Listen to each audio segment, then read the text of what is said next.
White privilege is very real. And it seems we have a political difference on that in the United States, where the liberals accept that statement, but conservatives very much disagree with that statement. So I had to think about how, as a more moderate liberal person, how I could convince my conservative friends of the existence of white privilege. Attack the liberals.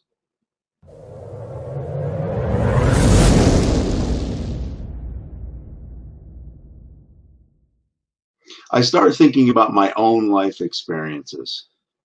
I'm obviously white. An interesting aside is that my great grandfather was Creole, Louisiana, so I do have some black in me, if you will, in my genetics, but in the end, we all do if life started truly in Africa, as science says, and the Bible.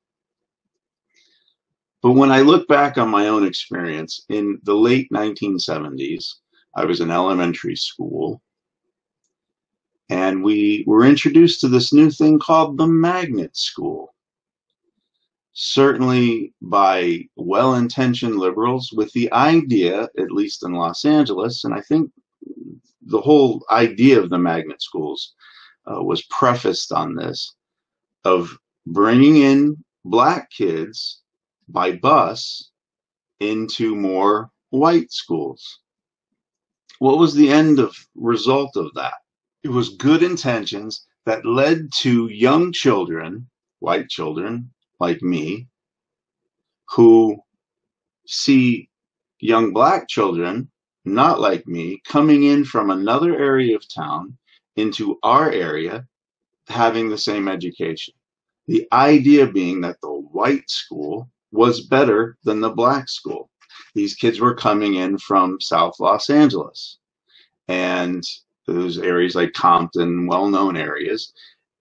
And how does a young person interpret that? On the white side and the black side. On the white side, we're like, these kids are coming from that area, which is a bad area in our minds, which is not as good as our area, because our area is better. And what generates from that? We are better, our school is better, we are smarter than them.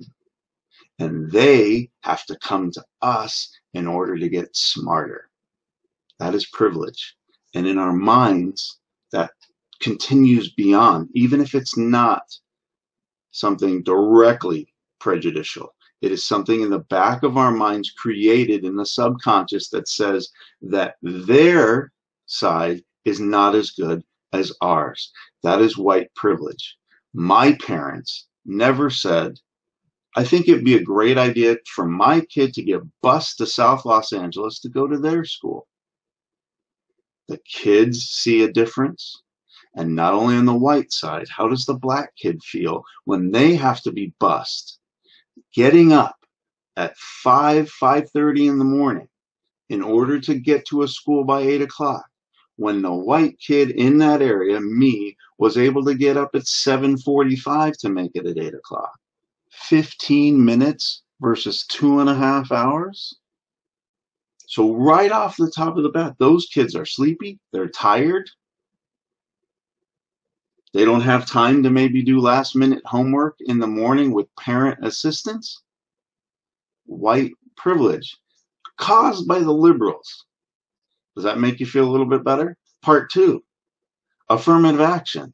Well-intentioned liberals have created this program in order to do the same thing that magnet school busing was wanting to do.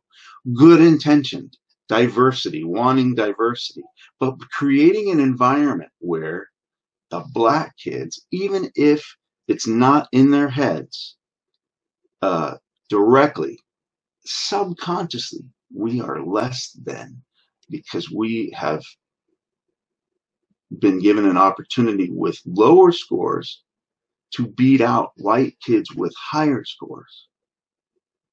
That's the whole premise. And the same kind of mentality generates, so that when you're hiring, when a a company is hiring, they might look at the black person and say, and it happens, you know what it happens, in this systemic racism that has been created from those two things, and I think, conservative, you can agree with me on that. As long as we attack the liberals, you can see it. That from that, an underlying subconscious is that the black person is less qualified than a white person because they got an extra benefit with affirmative action. And that is, from a base level, white privilege that I think liberals, maybe a little harder for the liberals because they probably disagree with me on this, but conservatives definitely, I think, can finally see it. Hopefully.